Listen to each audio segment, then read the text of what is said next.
Probability कर रहे हैं हम लोग, चैप्टर 13। एक टॉपिक कर लिया हम लोगों ने कंडीशनल प्रोबेबिलिटी। आज दो टॉपिक बताता हूं आपको। एक टॉपिक है मल्टीप्लीकेशन थ्योरम ऑन प्रोबेबिलिटी।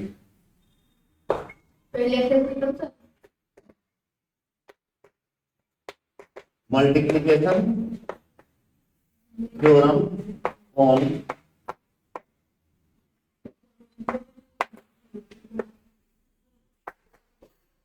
ये मल्टीप्लीकेशन थ्योरम है। एक टॉपिक सेकंड वाला है इंडिपेंडेंट इवेंट। ये दो टॉपिक करेंगे हम लोग। सेकंड वाला टॉपिक है इंडिपेंडेंट इवेंट।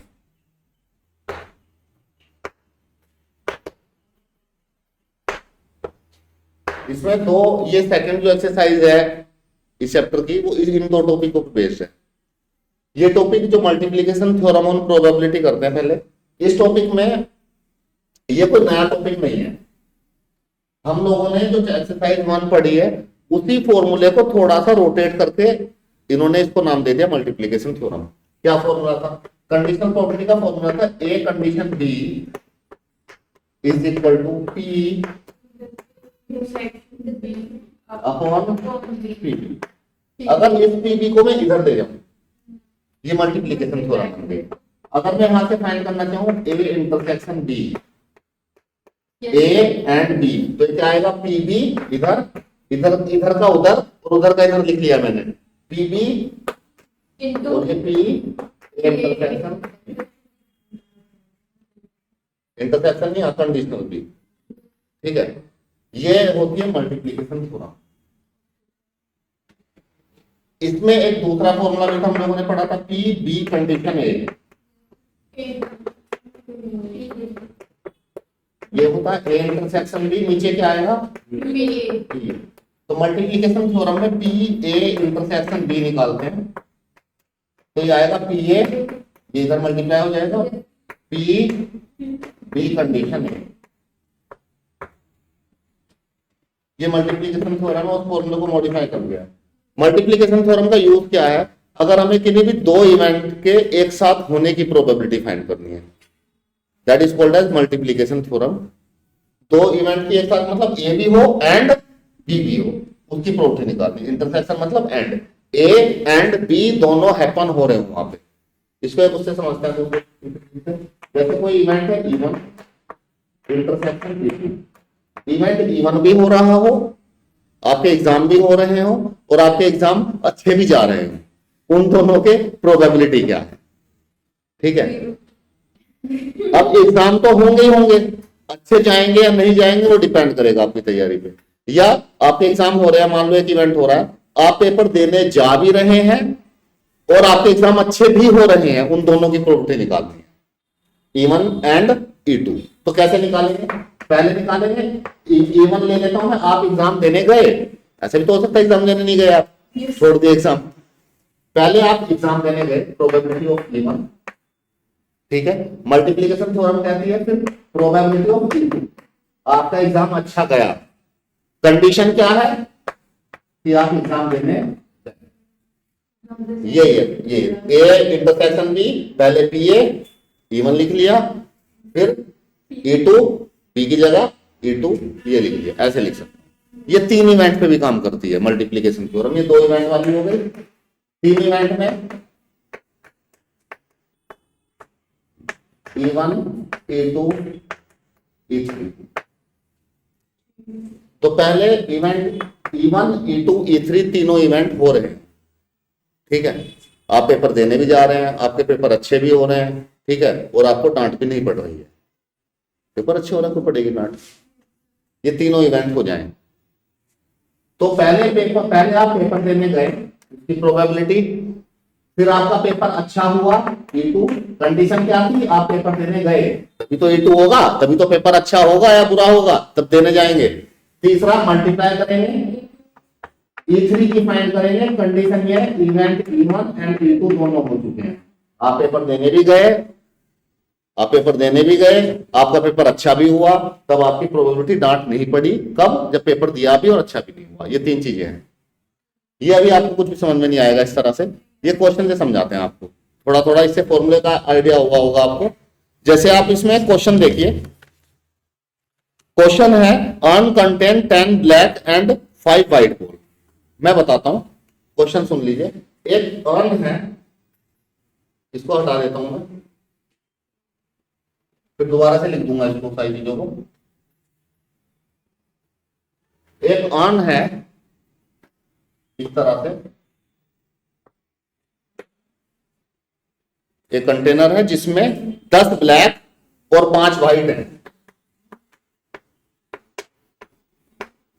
ब्लैक बॉल है 10, व्हाइट व्हाइट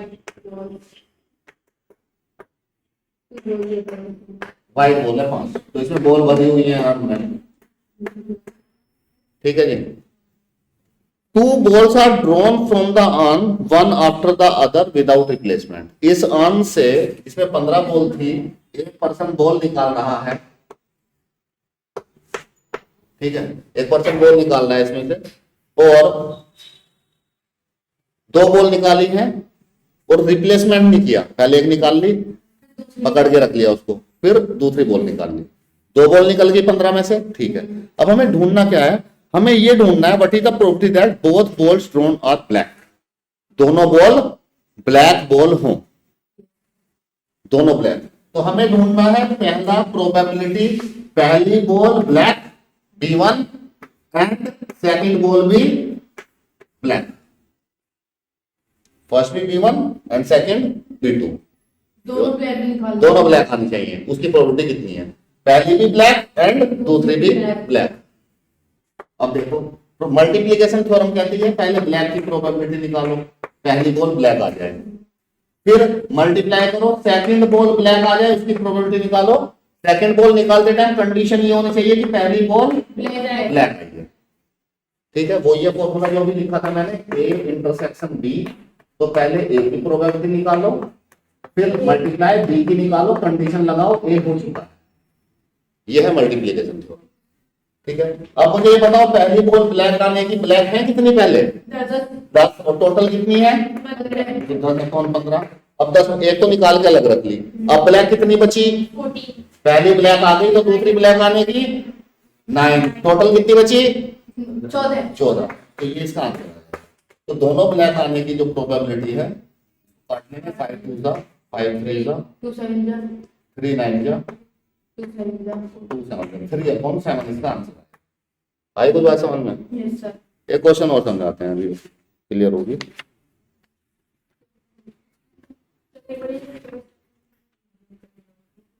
ये देखो, अब एक ब्लैक निकाल ली इसने, ये रख ली ब्लैक, पहली तो ब्लैक आ गई, उसकी प्रोबेबिलिटी होगी 10 ब्लैक थी, 15 में से निकाल रहा था तो फेवरेबल 10 थी, टोटल थी 15। अब एक निकाल ली ब्लैक, अब ब्लैक एक तो निकल गई, अब ब्लैक बची 9, और ये तो 5 ही बचेगी। अब टोटल कितनी बची 14। अब ब्लैक, दूसरी ब्लैक निकलने की फेवरेबल है 9 और टोटल है 14। जब कंडीशन ये थी कि पहली ब्लैक निकली हो, तो कैलकुलेशन की है, पहली ब्लैक निकलेगी। हाँ, हमें दोनों ही ब्लैक की निकालनी है। तो पहली ब्लैक निकलेगी, लेनी ब्लैक है, फिर दूसरी भी ब्लैक ही निकालनी है, उसकी प्रोबेबिलिटी 2 बॉल निकालनी है बेटा। पहले एक निकालेंगे फिर दूसरी निकालेंगे, क्योंकि फेवरेबल तो ब्लैक तो 10 है ना। प्रोबेबिलिटी फाइंड करने के लिए फेवरेबल कितनी है अपॉन टोटल, ये लगाते थे 10th क्लास में। तो फेवरेबल जितनी होती थी, फेवरेबल ब्लैक थी 10 और टोटल थी 15, तो 10/15 लेते हैं, प्रोबेबिलिटी ऐसे फाइंड करते हैं। ये तो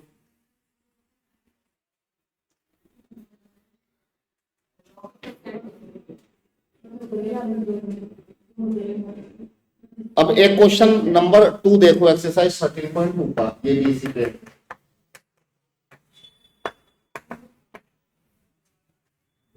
Two cards are drawn at random and without replacement from a pack of 52 playing cards. Find the probability both cards are black. कितने कार्ड निकाले 2, कोई रिप्लेसमेंट किया नहीं किया, तो हमें निकालनी है प्रोबेबिलिटी पहला भी ब्लैक एंड दूसरा भी ब्लैक।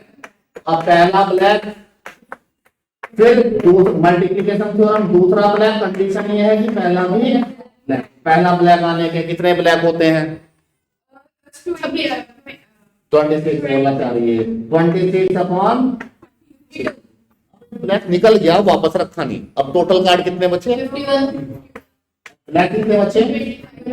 25 25। तो यह इसका आंसर आ गया। आई बात समझ में? Favourable upon total.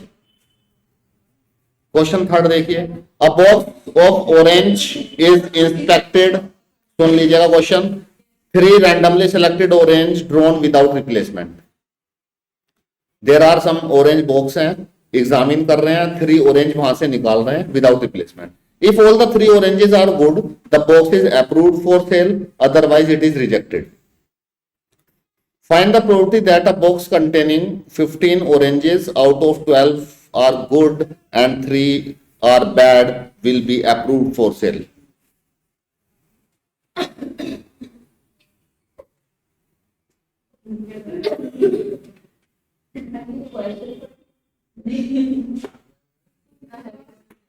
पंद्रह ऑरेंज यहां पे है इसके अंदर,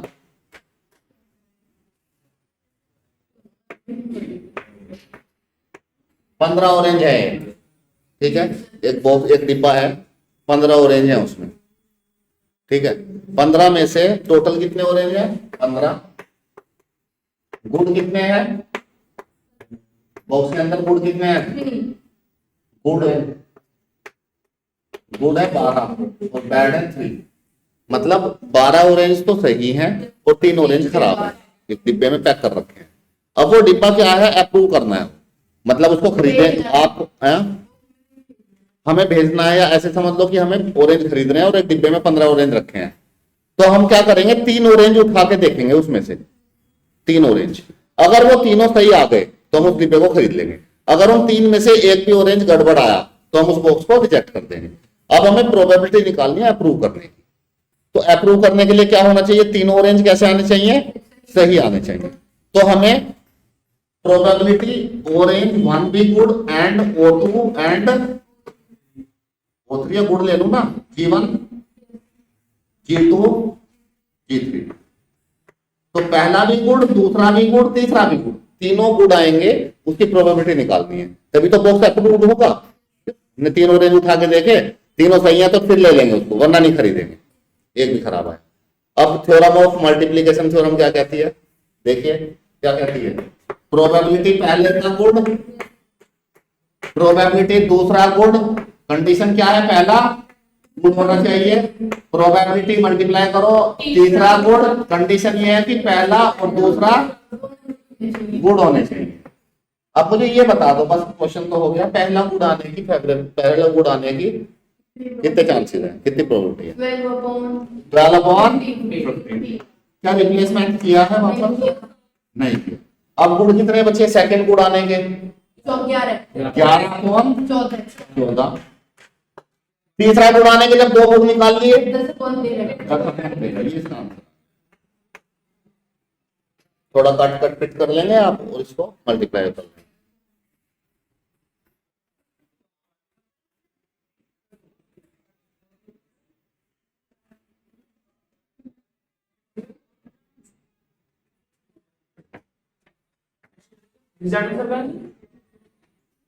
आई कुछ आप लोगों को ये बात समझ में? ठीक है। अब एक इसका जो सेकंड टॉपिक है इंडिपेंडेंट इवेंट, उसके बारे में बताता हूं।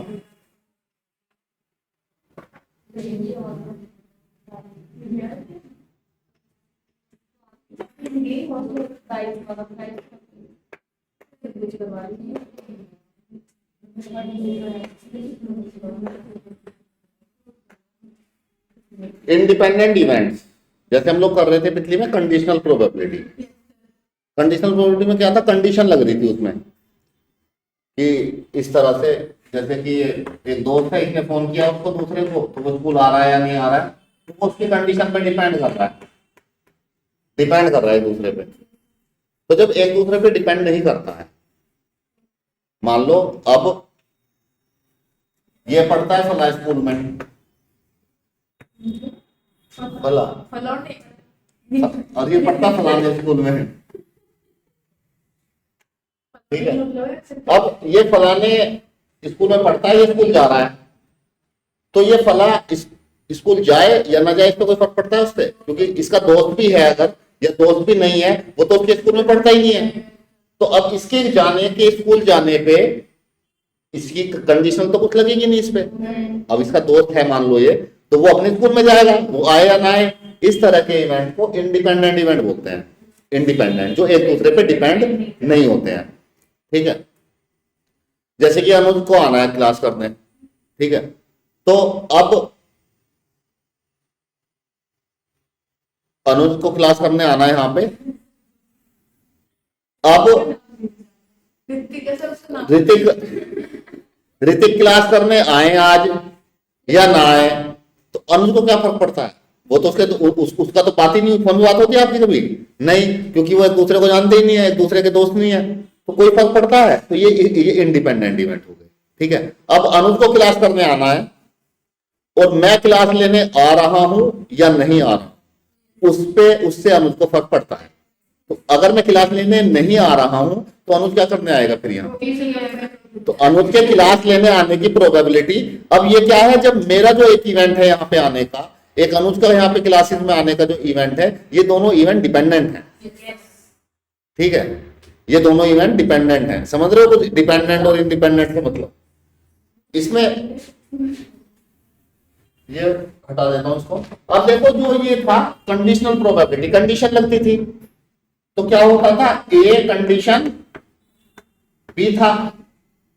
इसका फॉर्मूला वो वहीं से बना है, कंडीशनल से बनी है सेकंड एक्सरसाइज में पूरी। मल्टीप्लिकेशन थ्योरम भी वहीं से बनी थी और ये अब मैं मल्टीप्लिकेशन थ्योरम लिखना चाहती है, A intersection B upon P B. ठीक है, ये तो कंडीशनल प्रोबेबिलिटी है जिससे अभी हम लोगों ने मल्टीप्लिकेशन थ्योरम का फॉर्मूला बनाया।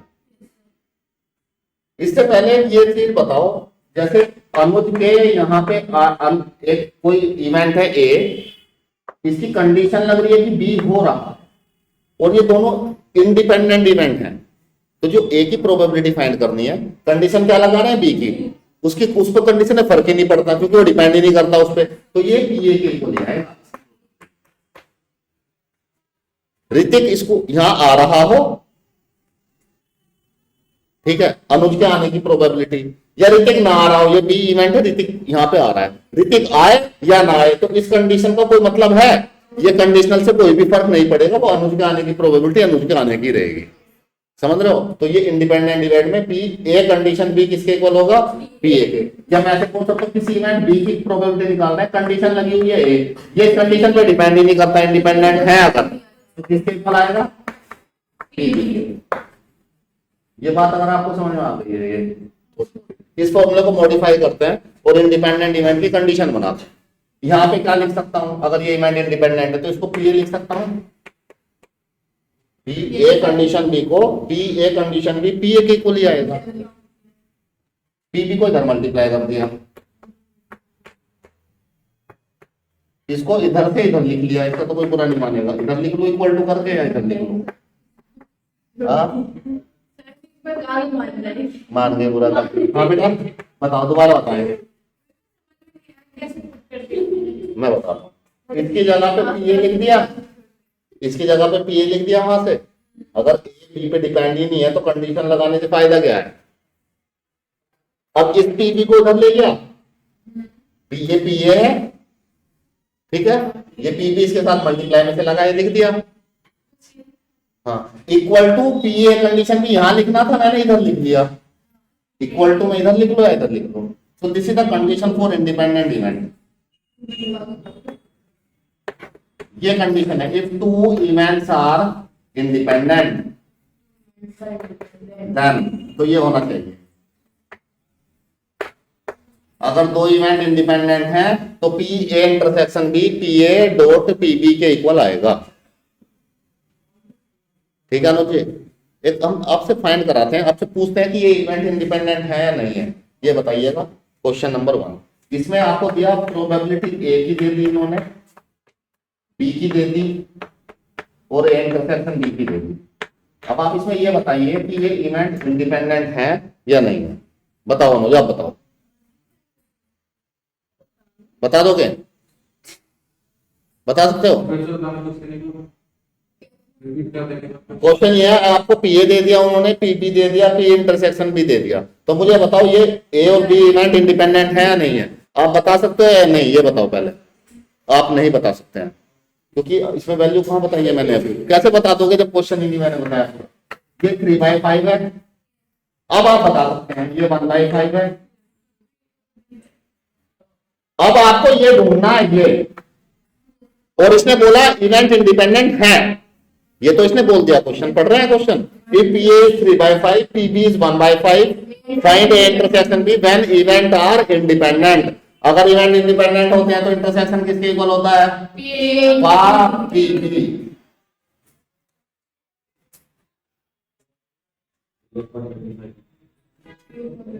तो क्या होगा?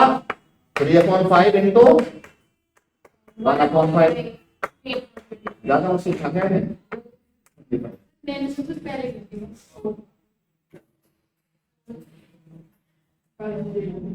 एक क्वेश्चन 4 रीड करो, क्वेश्चन 4 रीड करो।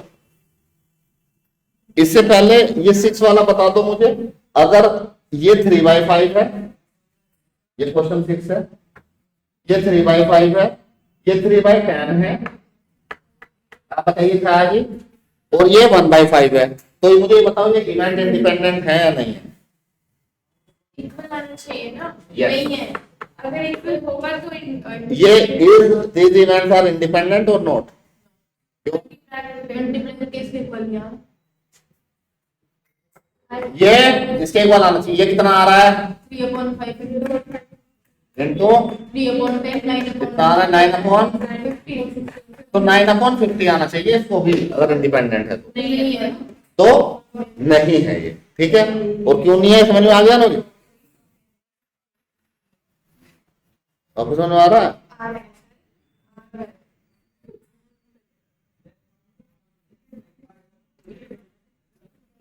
ये इंडिपेंडेंट इवेंट होते हैं। कुछ नहीं है, उसी फॉर्मूले को घुमा दिया है। एक पहला जो फॉर्मूला था डिपेंडेंट वाला, जो कंडीशनल प्रोबेबिलिटी का फॉर्मूला था, उसी को कभी इधर कर देते हैं कभी उधर कर देते हैं, तो एक नई नई थ्योरम बन जाती है। ऐसा ज्यादा दिन नहीं चल पाएगा। आप अब बेस थ्योरम आएगा इसका, लास्ट ऑफ उसमें ये नहीं होगा। अब आप इसमें क्वेश्चन नंबर अपनी बुक में 5 रीड कर दो, 4 रीड कर दो, 4 क्वेश्चन 4।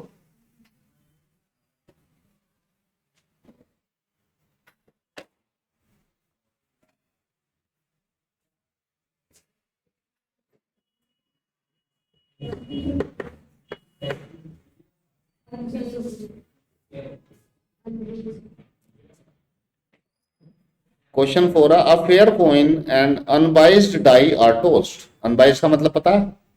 बाइस्ड का मतलब ये नहीं पता। बाइस्ड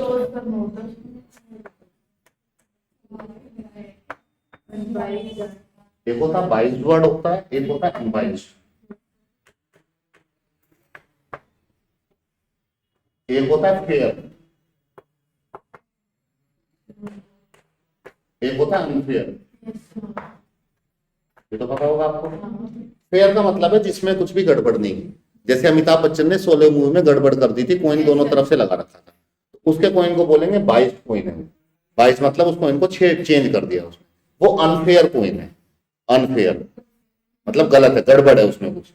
और अनबाइस्ड का मतलब है कोई भी गड़बड़ नहीं की है। एक कॉइन है हेड टेल, या उसको फेयर कॉइन भी बोलेंगे। समझ में आ रही है बात?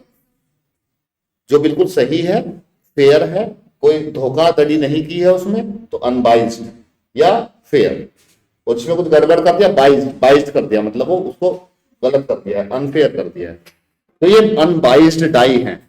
अब बाइस्ड डाई कैसी होगी? बाइस्ड डाई ऐसी होगी जैसे अनबाइस्ड में तो 1 2 3 4 5 6 6 सारे नंबर लिखने होंगे। बाइस्ड में क्या है? 3 जगह 6 6 6 लिख दिया, एक जगह 1 2 3 लिख दिया, कुछ चेंज कर दिया। फेयर नहीं है वो। तो ये फेयर वाला केस है। अब आगे है, event A head appear on the coin, event B 3 on the die, check whether A and B are independent event और नॉट। पहले आप मुझे इसका सैंपल स्पेस बताइए, क्या किया है उसने? ये पर्सन है, इसने क्या किया है? एक कॉइन को डॉस किया है और एक डाई को। इस इस तरह दोनों को एक साथ उछाल दिया Yes, sir. तो इसके टोटल आउटकम कितने आएंगे? सैंपल स्पेस मतलब मैं टोटल आउटकम लिखना चाहता हूँ। Point के तो 4 आएंगे। दोनों को एक साथ फेंका है, हाँ पहले कॉइन पे हेड आ गया, दोनों को एक साथ फेंका है, यहाँ कॉइन हेड आई है, इस पे हेड आ गया, यहाँ पे 1 आ गया, ऐसे भी हो सकता है, या हेड के साथ 2 भी आ सकता है, 3 4 5, इसमें 12 आउटकम है। अब टेल के साथ 1 2 3 4 5 6 कुछ भी आ सकता है, बात T2 T3 T4 T5 T6।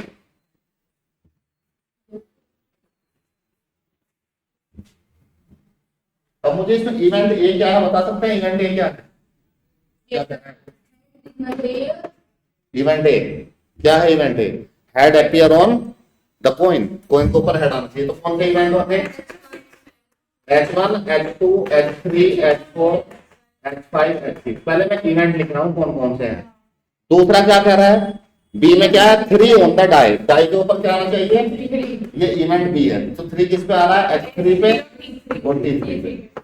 अब मुझे बताओ ए इंटरसेक्शन बी, इंटरसेक्शन का मतलब होता है कॉमन आ रहा है कोई दोनों में, H3 कॉमन H3 कॉमन है, इंटरसेक्शन का मतलब कॉमन एलिमेंट। अब कौन बी पा कौन टू बी पा की प्रोबेबिलिटी निकालनी है 6/12 6 बाय, ठीक है, पा पी बी 2/12 दो कौन टोटल ए इंटरसेक्शन बी। अब क्या ये बता सकते हो क्या इंडिपेंडेंट है या नहीं है? ये पूछा है। तो पा पी बी की दोनों की multiply P A intersection B के इक्वल आनी चाहिए। नहीं आ रही इन दोनों को मल्टीप्लाई करके क्या इसके इक्वल आ रहा है? कंडीशन प्रोबेबिलिटी इंडिपेंडेंट इवेंट की कंडीशन ए इंटरसेक्शन बी, अगर पापी बी के इक्वल आएगा तो वो होगा, नहीं आएगा तो नहीं होगा। चल है ठीक है, 12 6 दूनी 12, 12 एक 12 से 12 कट जाएगा, 1/12 आ जाएगा। आ रहा है ना? क्वेश्चन 5 रीड कीजिए।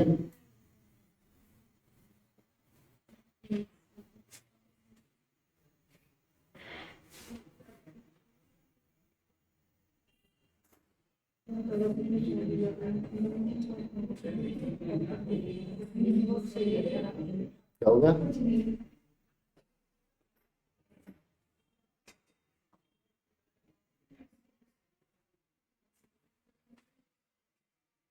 कुछ नहीं हुआ अभी? कुछ भी नहीं करा अभी तुमने? अच्छा, अभी तो कहते ना कुछ नहीं हुआ अभी।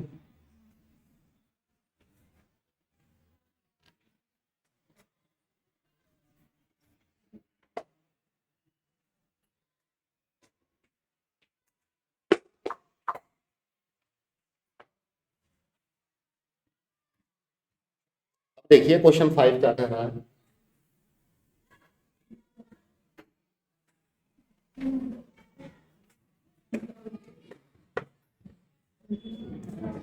A die mark 1 2 3 in red, 4 5 6 in green। एक डाई के ऊपर 1 2 3 पे तो रेड कलर कर दिया और 4 5 6 पे ग्रीन कलर कर दिया। Let A be the event, the number is even, B be the event, the number is red, are A and B independent. क्या इंडिपेंडेंट है?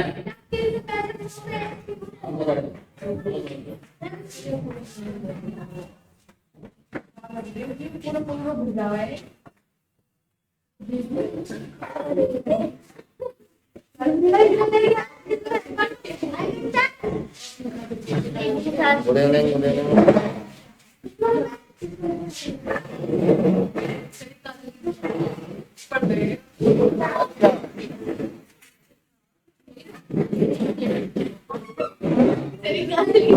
काजल तो ऑलरेडी बड़ी बहन है इसकी।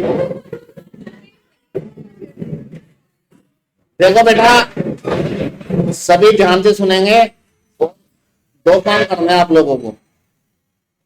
एक तो आपको क्या करना है, एक काम क्या करना है, ध्यान से सुनना है, ठीक है? और एक बिल्कुल चुपचाप बैठेंगे, बिल्कुल चुप। कैसे बैठेंगे? चुपचाप, ठीक है? ध्यान दो, बहुत जरूरी काम चल रहा है यहाँ पे, ठीक है बेटा। इसमें क्वेश्चन 5 में क्या किया, एक डाई को रोल कर दिया, डाई मतलब एक जो लूडो खेलते हैं उसको रोल कर दिया, और एक पे रेड कलर पे क्या क्या है, रेड पे 1 2 और 3, डाई पे 1 2 3 आ सकते हैं, या 4 5 उस पे ग्रीन कलर का रखा है 4 5 और 6, ठीक है। इसके बाद इवेंट ए क्या है, जो नंबर है वो इवन है। नंबर इवन होना चाहिए, तो इवन वाले कितने हैं, R2 R G4 और G6, इवेंट बी के नंबर रेड होने चाहिए, नंबर रेड होना चाहिए, R1 R2 या R3। अब जो रेड भी हो और इवन भी हो, R2, हाँ जी, बी वाला नंबर रेड होना चाहिए, तो रेड के ऊपर 1 आ सकता है, 2 आ सकता है, 3 आ सकता है। अब ये देखो पापी, पा कितना आएगा 3/6, पापी भी 3/6, और ये 1/6। पता करो ये इंडिपेंडेंट है या नहीं है, नहीं है। पता करो। 3/6 और 3/6 कितना आ रहा है, 1/4। क्या 1/4 1/6 के इक्वल होता है, होता है 1/4 1/6 के इक्वल, नहीं होता, तो फिर ये नहीं होगा इंडिपेंडेंट। यहां भी समझ में ना आए बेटा बता देना, ठीक है, बता देना एकदम। मैं कह रहा हूं ये निकाल दिए, वो कह रहा है आपका इवन नंबर आना चाहिए, तो इवन में 2 आएगा या 4 वाला आएगा या 6 वाला आएगा। इवेंट बी वो बुक में खुद कह रहा है रेड आना चाहिए, तो रेड में ये आएगा ये आएगा या ये आएगा। आंसर क्या करना है इस क्वेश्चन का, और इसमें दोनों जो रेड भी हो और इवन भी हो, तो R2 कॉमन R2 है। यहां से तुम्हें समझ में आ गया होगा फिर।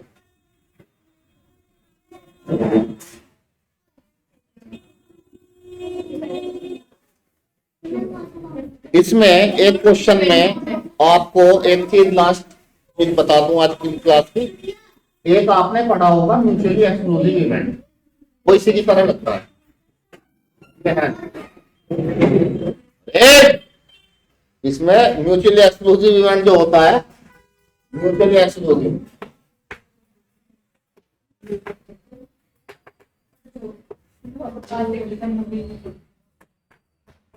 म्यूचुअली एक्सक्लूसिव इवेंट, दोनों अलग अलग इवेंट बिल्कुल, ठीक है। इंडिपेंडेंट भी ऐसा ही लगता है कि दोनों अलग अलग हैं, दोनों अलग अलग नहीं है, वो डिपेंड नहीं कर रहे हैं दूसरे पे, ठीक है।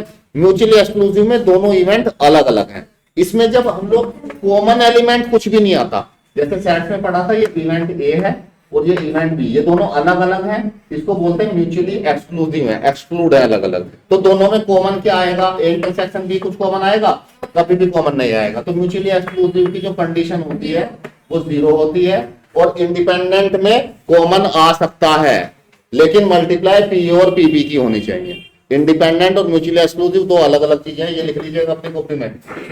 इंटरसेक्शन की प्रॉपर्टीज में 0 आएगी, इंडिपेंडेंट में 0 नहीं आएगी, तो क्या आएगी, पा पी बी, ठीक है। नेक्स्ट क्लास में करते हैं इसके कुछ क्वेश्चंस, आप ट्राई कर लीजिएगा। अब आप लोग बोल सकते हैं, दोनों कंडीशन अब खत्म हो गई है, ठीक है बेटा। पहले वाली कंडीशन क्या थी, चुप रहना है, और दूसरी क्या थी, आ जाओ बेटा, दूसरी क्या थी, बता सकता है क्या, 2 बातें क्या बताई थी मैंने आप लोगों को। पहली थी कि मेरी बात ध्यान से सुनो, और दूसरी थी कि चुपचाप बैठो। सुनूंगा मैं कल, फिर याद रखना आप लोग, ठीक है। छोटा बच्चा पार्टी, आ जाइए।